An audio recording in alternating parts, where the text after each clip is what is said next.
Welcome to the Transelectronic Labs podcast, brought to you by Transelectronic Labs. Welcome to the Transelectronic Labs podcast, brought to you by That sounds pretty Transelectronic Labs.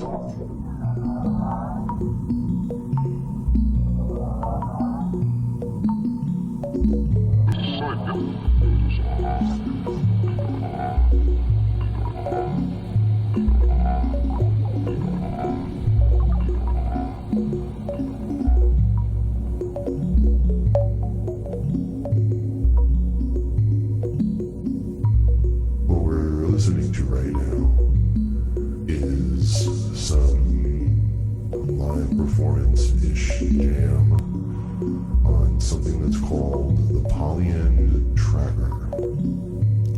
And I was really excited to get this device because I was an old school tracker head back in the day. And by back in the day, I mean like back in the late 80s, early 90s, when trackers were really just software on an old Amiga. And that's before the trackers made their way over to the PC world, which was also a nice like second coming for those guys. Those guys being the trackers, could be girls.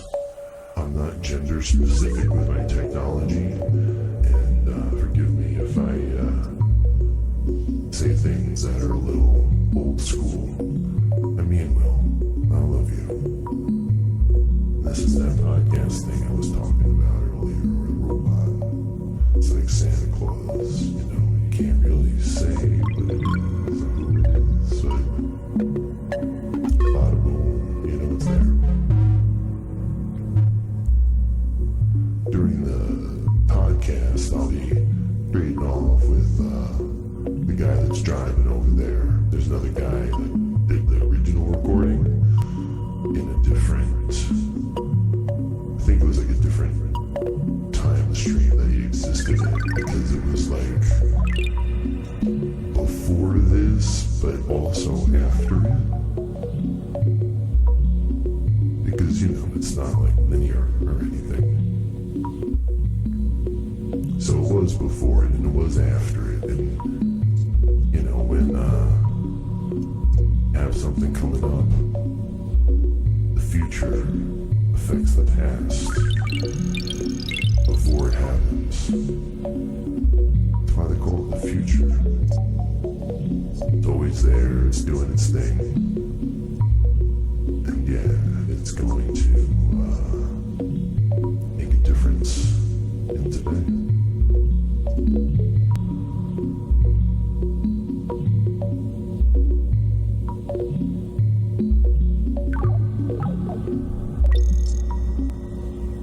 Peoples of the earth are reconciled that this is the last night of the world.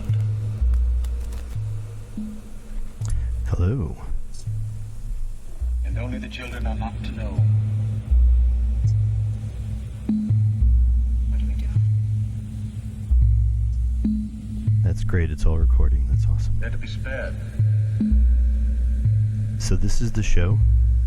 Just playing around with the Polyrhythm tracker here. The ruling was that they were spared the dream, Messing around with the reverb before. so they should be spared the experience. Can they be spared? So this Polyrhythm tracker is pretty cool. I'm just muting and unmuting some channels right now. I've got samples in it that I made probably 15, 20 years ago.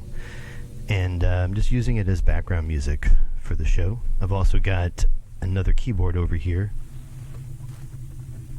Korg Minilogue. Where's the phone? There it is. So no, Vincent Price is not going to be joining us anytime soon. So the way I usually work with the synth when I get it is I'll go through all the different patches and I'll mess around with it and I'll change them up, and I'll save the ones that I like and I'll overwrite ones that I don't like. And I've had the Minilogue, I guess, for 2 years now. It's the XD. So for those that aren't familiar with it, this is a Korg analog polysynth. It's a 4-note polyphonic analog synth with all digital controls, and it's really great. It's got a nice sound to it. It doesn't sound like a classic analog synth. I mean, it's not that, so it's not going to sound like that. I mean, that's how the gear is. Any of the new pieces that are replicas of the older pieces, they're going to sound similar, but each piece of classic gear has its own unique sound because all the parts and pieces in it are so old, and they've all been worn and used and heated up and cooled off, and they've been, even the best ones that have been treated well have seen some humidity and stuff. So there's a lot of capacitors in there, and there's electrolytic capacitors, and what happens is over time the different materials in the capacitors, they'll dry out, or they'll leak, or they will leak, and then they don't function well, and they change the sound and all that kind of stuff. With the newer synths, you don't have any of that problem, and a lot of the I guess like the fluctuations and the inconsistencies that the old analog guys had is all taken care of. And there's a whole Eurorack world out there of analog synths that has come online in the past 10 or 15 years, and it's something that I'll get into eventually. But right now I'm kind of happy with my Minilogue and my Polyend and my Digitact and all the other gear that I have. There's just so much to do with it and so much to say. So yeah, this is the Transelectronic podcast, and it's about everything that makes the world wonderful and exciting. So music, in regards to music, one of the things that I've really been exploring all my life is the use of polyrhythms to create different mind states. And this is related to what are called binaural beats, as well as alpha, beta, and theta, and delta waves. And the way that all of this works is that your mind and your brain has a certain frequency, a certain oscillation that it resides in when in certain states of mind. And it's one of these situations where the more calm you are, the more relaxed you are, the deeper that you can go into yourself, and the more readily these states become available to you.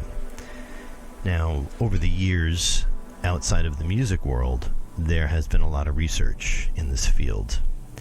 And believe it or not, and I'm going to sound a little woo here for a moment, and that might happen often.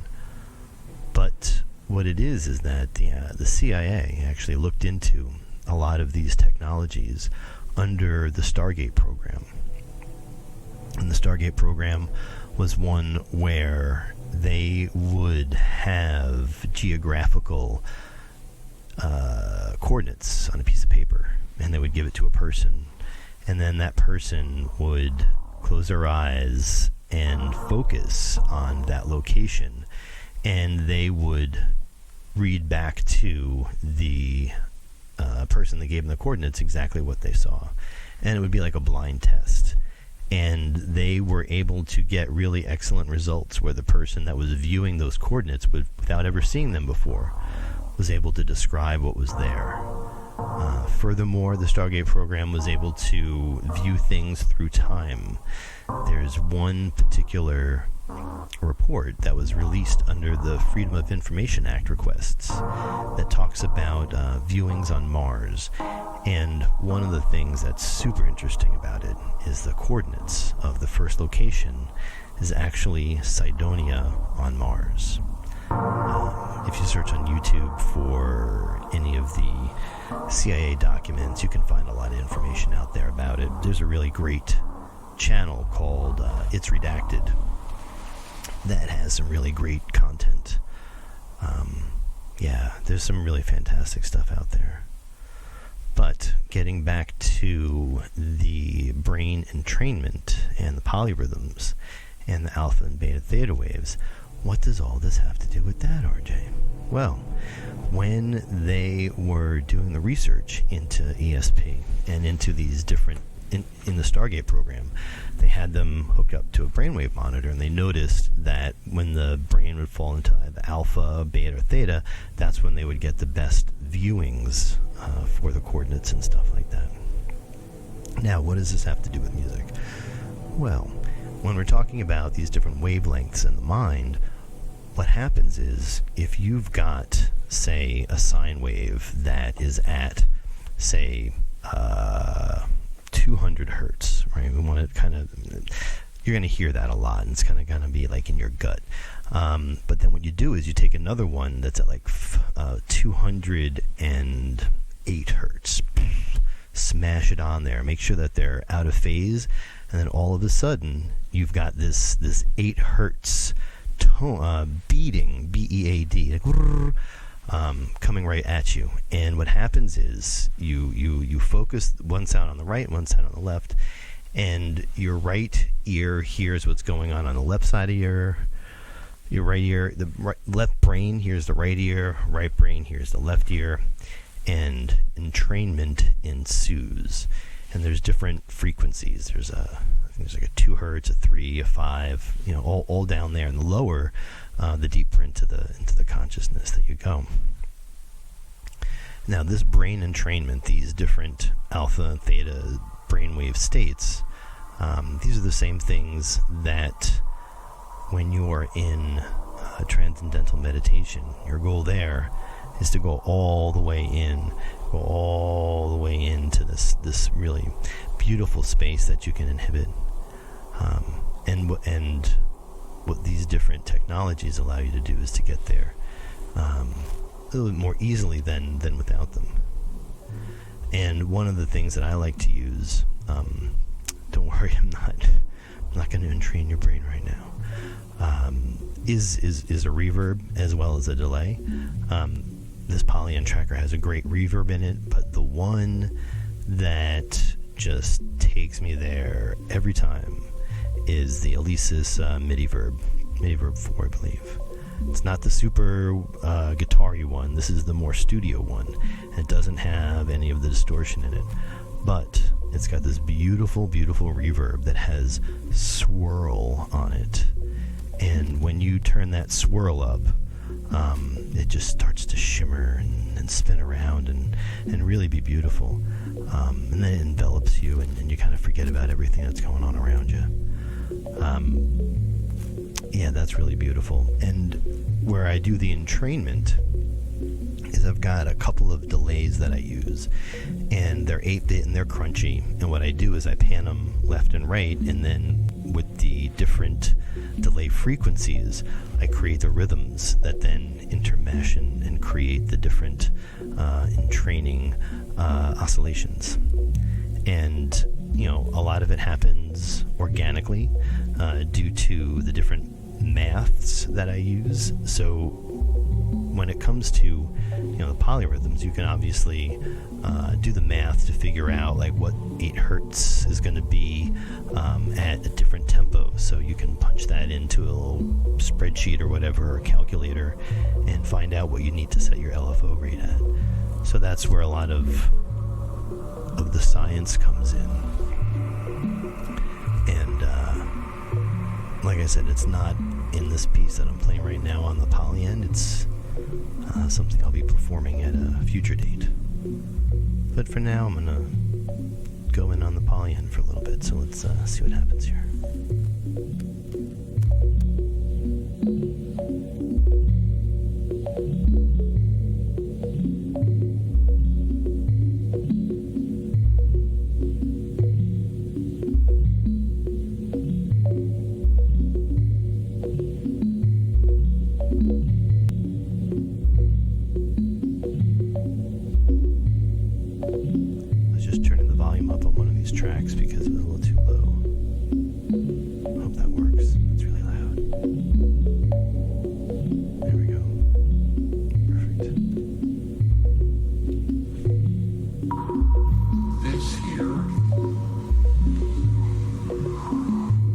represents the surface of life.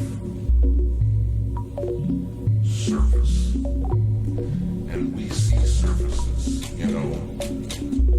surfaces. And about 300 years ago, scientists, they started wondering what was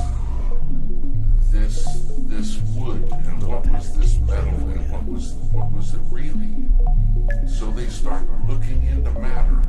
So this side is matter. And this side is mind. Mind and matter.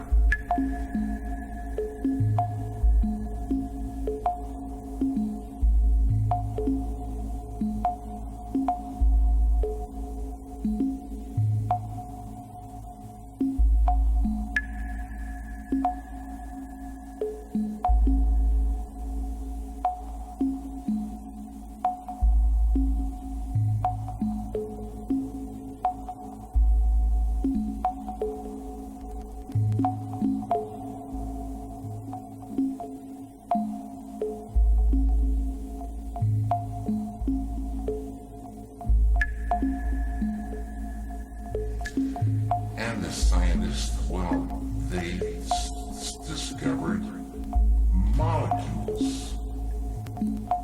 Deeper they went, and they discovered these atoms. And like I say, they thought that was the smallest particle for a long time. All these things we learn about in school.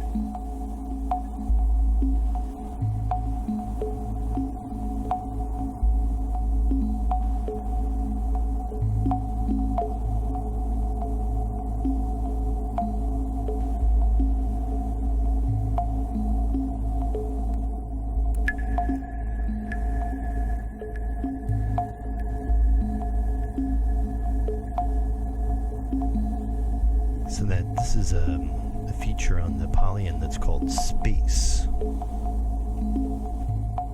And it really puts a lot of, sounds like out of phase information in the center of the stereo field. I don't really care for it.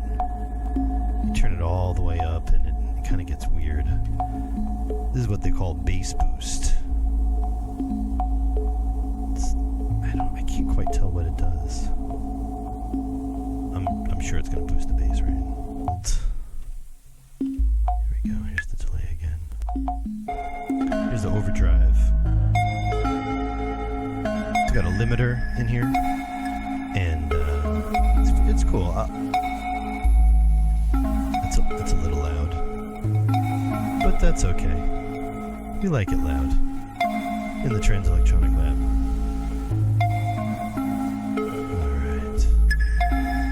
Sorry, it's the Polyend is a really interesting piece of gear to use because you have like 8 buttons across the front of the screen, and then you've also got keypad on the right and stuff, and the buttons on the screen kind of do different things depending on which mode you're in, so you really need to pay attention to your mode, and then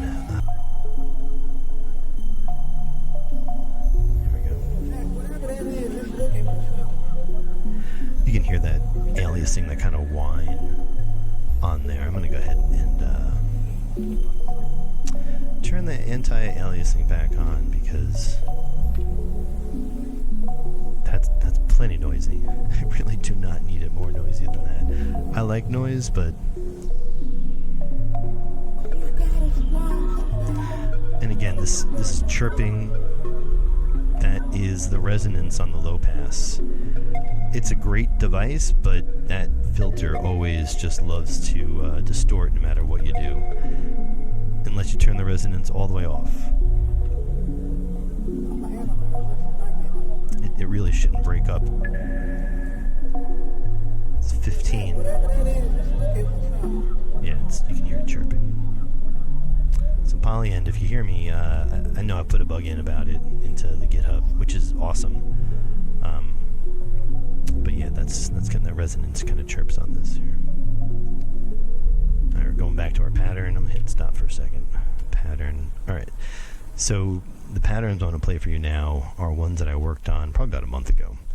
And it's a series of like 4 or 5 patterns. And if I'm not mistaken, degraded hit. Okay. There's another suite of patterns that I made that are with this sample from the basement of the house that I owned up in Pelham. And there was a piano when I bought the house with my partner at the time. And I made all these samples.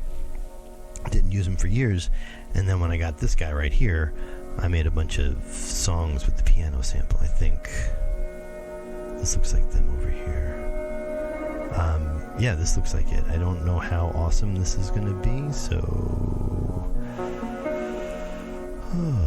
please forgive me if this is horrible. I'm going to paint this like this, and I'm going to turn this up. Here we go.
unmanifest. It is unmanifest.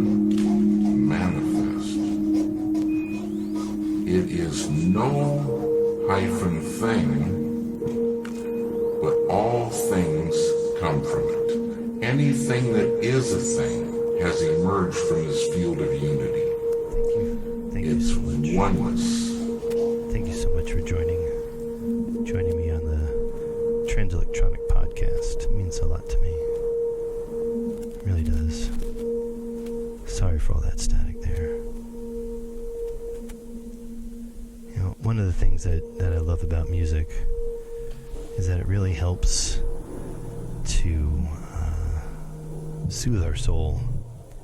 And I've taken music and art seriously my entire life, ever since I was like 5 or 6, and I'm 50 now, so that's like 45 years. And you know, I was in love with rhythm at a really young age, and I was in bands in high school. I was like in a punk rock cover band called The Plague, and I did all the branding and the marketing for that. And you know, there was no marketing, but I made t-shirts and stencils and stuff like that. And I took it seriously. You know, I always wanted to be a professional artist and musician, but more an artist, right? Because I went to college for sculpture, and I did that for a good long time. And after college in the 90s, I spent a good year and a half at a studio in Plainview called Interzone. And the person, I'll tell you the story of Interzone. So back in the day, way back in the day in the 90s, before the internet and before SoundCloud and before before anybody that I knew was making records, we're talking like 92, 93, maybe 94, early 90s. And I was doing a lot of tracks on my Amiga at the time. So it had to be around like 92, because that's really when I hit my stride with the Amiga and the tracker. So it was around 92, maybe 93, and I had just kind of completed what I felt like was like a really strong piece of musical content, and it's the song "Searching for Atlantis" that I put out end of last year on the Skeletons release, and it was all done on the Amiga, 8-bit, 4-note polyphony, in a tracker. At the time, I did not have a modem for my Amiga, so it was just me in my little world, like I like to be, because that's I like to be in my own world. It's helpful. I'm on the spectrum. I'm more creative and much more comfortable this way. People really make fun of me and put me off, and I really just prefer to be in the studio by myself. I don't like performing on stage. I don't like having to do all that kind of stuff. It's not fun for me. I don't enjoy it because I don't like having to like put on this act for people and perform. I'm not a beast to perform for you. I'm an artist with a message and an idea and a vision. So, it's 1994, and I'm working at the studio, and I'm working on tracks for an album. Now, the studio didn't exist. The way this came about was my friend Keith said to me, he's like, "Hey, listen, you're really talented. I really like what you're doing. I want to build a studio. Why don't you move all of your gear into my basement, where I've got this 32-track Mackie board and 3 ADATs. So we've got 24 channels of ADAT on your 32-channel board, 8 buses. And you showed me this like wall of effects that he had. Sonic TP4, Roland, SRV 330, and the list goes on. Eventide harmonizers, all sorts of stuff. So I'm like, so what's the catch? He's like, well, you know, I want to manage you, and we'll make this record together, and you know, I'll help get you out there. I'll help launch your career. I'm like, wow, this is like, really? He's like, yeah, great. So I go to the studio and I move all my gear there, and we set up in his basement. And at first, things were going really well. We're having fun. It was me and him. Then, along the way, we brought another person. And, you know, anytime you've got two people doing something, and you bring someone else into it, that third person's going to have an agenda. And they're going to want to take advantage of the situation for themselves. And that happened with everybody that we ran across. So the first person that we ran into, I'm not going to mention his name. He was an engineer, and I met him through a friend of mine. He's a DJ. And him and the studio owner started to become buddies. Around that time, I was going to Voodoo a lot, which was like the industrial, edgy, harder, older techno kind of stuff. And there were a few other nights at the club. One was called Wonderama, which is where I met DJ Speed.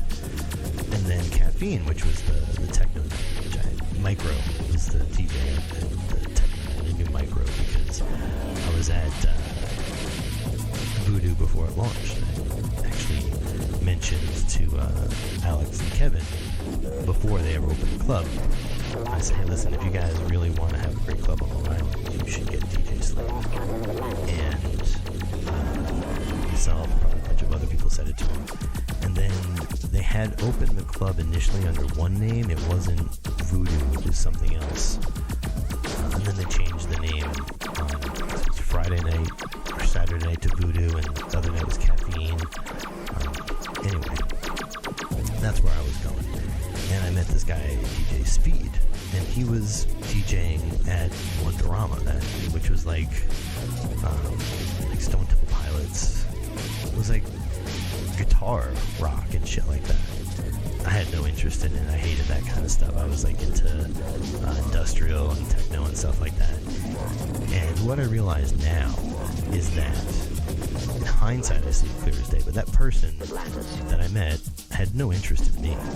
All they cared about was learning everything they could from me and then using that knowledge for themselves. Now, why am I telling you this? Because as a survivor of narcissistic abuse, you know, we are really programmed to attract all the weirdos and all the freaks out there, and we're just like freak magnets. So if there's somebody that's going to be either abusive or manipulative, boom, they come right to us, any of us survivors.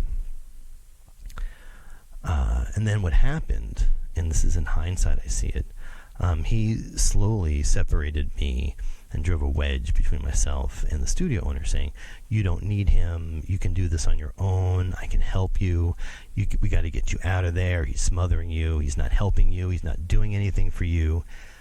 And then along the way, what I did was like, hey, studio guy, do we have any sort of contracts here? Do we have any sort of documentation that's spelling out what you're going to do and what I'm going to do? And eventually it came to a head, and after probably like a year of recording, must have had 8, 10, maybe 12 songs on ADAT. We're about to mix everything and do all the arrangements, and he threw this big contract on the table at me. He's like, here's your fucking contract, read it. It was literally like 400 pages. It was like a stack of paper like that. I'm like, okay, thanks. I took it, and I freaked out. Like, I had put all of my time and effort into this, like a year and a half of my life, maybe even 2 years, 94, 95, and And like the contract was horrible. He was like, "Hey, I'm gonna put a sign over the LIE that says Sphere, and you come out to Voodoo and you couldn't see Sphere. Come on out." That's like, I was called Sphere at the time. It was just pre-Transelectronic theory. So there was no plan, there was no like media buy, there was no idea for like reaching out to radio stations or like a tour. I'm like, what about a tour? And this guy, he had no vision for what needed to happen, and I was freaking out. So clearly I didn't sign the contract. And then I pulled one day while he was at work, because we were all working. I had a full-time job during the day, and then I'd go to the studio all night. One day while he was at work, I went by and I pulled all my gear. I told him I was going to take some of my gear, and I just took it all. I was freaked out. I didn't know what to do. I felt like I was getting hemmed in, and I was being put on the spot for things. He felt like he owned me, and he felt like I owed him because of what we were doing. And I kept on telling him, I said, "Listen, don't do this for me. Please do this for yourself. I don't want to owe you anything. If I'm going to owe you anything, I'll just leave right now. Like, I don't want to have to owe you for this. Like, if you want to do this, you do this. Don't do this for me." And he was like, "Yeah, okay." So I'm sorry that I'm laughing, but it's just so funny, because I am always so direct and so clear about my intent, what I'm willing to do and not do. And then people get surprised when I am being honest, and yeah, I'm not going to do that. I'll walk. And as horrible as it is, that's exactly what I did. And he came home and he freaked out, and I was at work. So he turns around and does the same thing to me. He comes over and goes into my basement and pulls all of the cables that he thought were his, which they weren't. Pulled all the cables out, and I came home, and him and the other guy had done it, So, the moral of the story is like, man, I let too many people get in my head, say too many things, convince me of things that maybe I didn't think were true, and maybe things that I knew shouldn't happen, but I was weak and I did it, and I listened to them. And it's funny, because of all the 4 people that were involved in that little thing, 2 moved down to Nashville, and then 1 moved back. 1 is still in New York. The 2 that had the studio together, one of them actually kept the name Interzone Studios. It's a great name. It's from the William Burroughs book, Naked Lunch, and it's like the place that Burroughs goes when he does his drugs. Like, none of those guys did drugs, they just liked the name. And then the other guys, he's still in New York, and he's not a good guy. Like, I realize now that any interactions I've ever had with him just leave me feeling like shit afterwards. Not happy about it. I don't really like it. And the way that he makes me feel isn't good, so I'm just not going to be around that anymore. I'm going to take a short break here. I'm going to play some of this track. I'm going to have a little bit of a drink of my iced tea.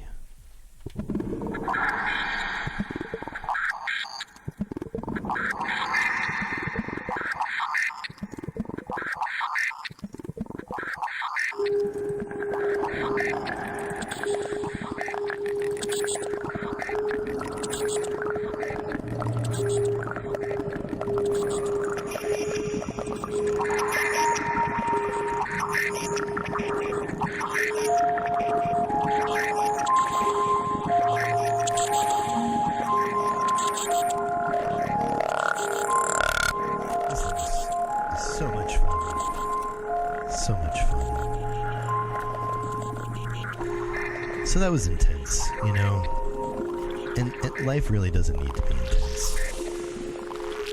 you need to take care of yourself. You need to trust yourself. You need to listen to your inner guide. You know, you need to protect your inner child. This world, it'll beat you down. And it'll do its best to try to convince you that you're not good enough for something. But don't listen to it. You know you are. You know you're awesome.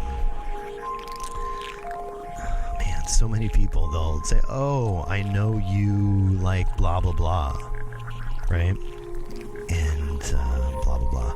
Oh, man, I know you like that kind of music, so here you go. And it'll be some, like, horrible song. And I'm like, who do you think I am? I don't like that.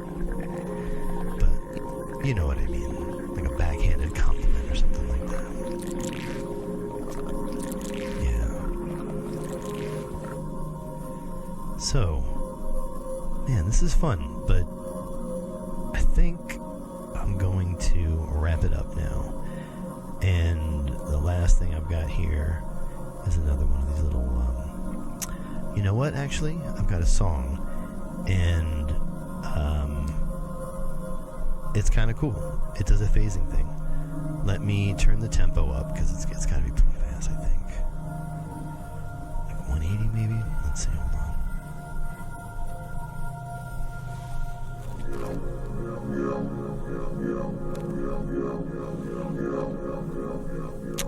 Alright, so this is a phasing piece inspired by Steve Reich and his phasing work with music for 18 musicians and drumming and stuff. Also inspired by Orbital. And that's a simple piece where I've got one sample and I'm playing it on the left-hand side and the right-hand side, and I do a slight offset throughout the course of the composition so that it moves in time, and it seems like they're sliding around each other slowly over the course of 5 minutes or so. And that's what you just heard. So this is actually programmed into the machine. So I'm going to just hit play song, and I'm going to get up and stretch my legs, and then I'll be back before it ends. All right, thank you.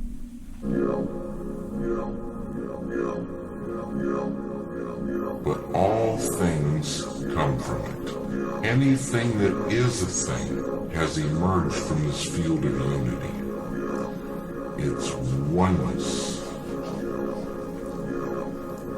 The scientists know this exists, but if they wanted to get there, you can't get there. It's unmanifest. You can't walk into this field. But any one of those scientists could practice a technique, Transcendental Meditation, which, remember, true happiness is not out there.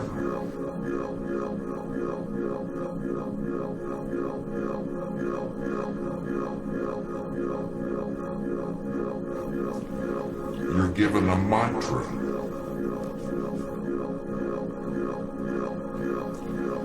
You're given a mantra.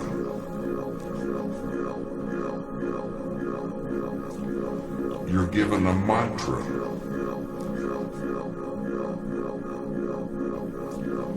You're given a mantra.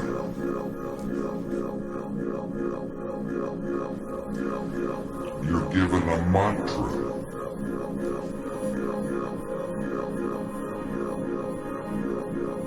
A mantra, very specific sound, vibration, thought.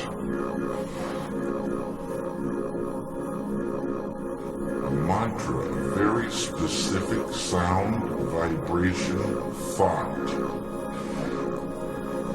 Very specific. It needs to be life-supporting at all deeper levels. And that mantra that you're given, that Maharishi gives, the key that opens the door. The mantra turns the mind within.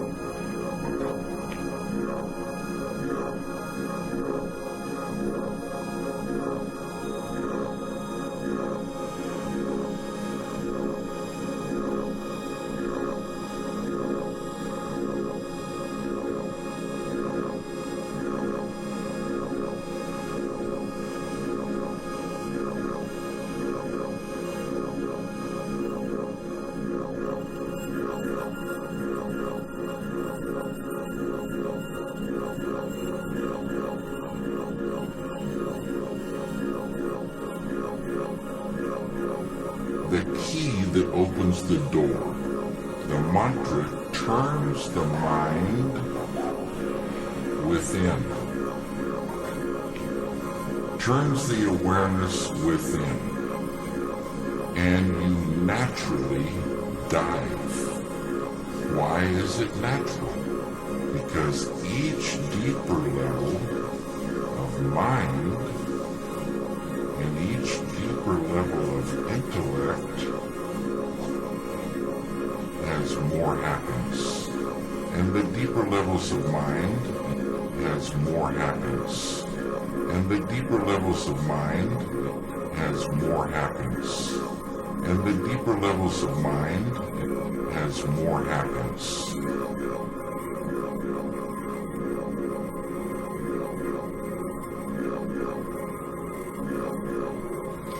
At the borderline of intellect, you transcend. Transcend is the key word. It means to go beyond. And this brings us to the end of another Transelectronic podcast. Thank you for joining. We look forward to entertaining you again soon.